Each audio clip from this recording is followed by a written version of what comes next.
একটা ছোট শহরের বাজারে এক অদ্ভুত ঘটনা ঘটন। বাজারের মাঝখানে দাঁড়িয়ে হাতে তাজা শাকসবজির ঝুড়ি নিয়ে চিৎকার করে বলছে, তাজা সবজি, তাজা সবজি, আজ কিনলে কাল মিষ্টি ঘ্রাণ। লোকজন থমকে গেল, কারণ এই মানুষটা তো ফুটবলের রাজপুত্র নেইমার জুনিয়র। বিষয়টা এমন দাঁড়াল যে কিছুদিন আগেই নেইমার তার ফুটবল ক্যারিয়ার থেকে সাময়িক বিরতি নিয়েছেন। ফুটবলের বাইরে জীবন কেমন হতে পারে সেটাই অনুভব করতে চেয়েছিল সে। তাই এক বন্ধুর পরামর্শে ব্রাজিলের ছোট্ট এক গ্রামে এসে নিজের পরিচয় গোপন করে শুরু করল এক সাধারণ সবজি বিক্রেতার জীবন। নেইমারের দোকান সাজানো একেবারে ভিন্ন রকম। ক্যাপসিকাম দিয়ে গোল পোস্ট বানিয়েছে, টমেটো দিয়ে বলের মতো করে সাজিয়েছে, আর গাজর দিয়ে বানিয়েছে ফুটবল মাঠের লাইন।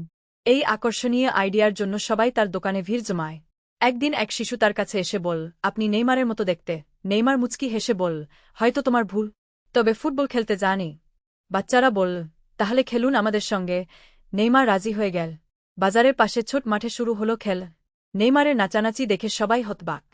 কেউই ভাবতে পারেনি এই সাধারণ সবজি বিক্রেতাই আসলে বিশ্বখ্যাত নেইমার।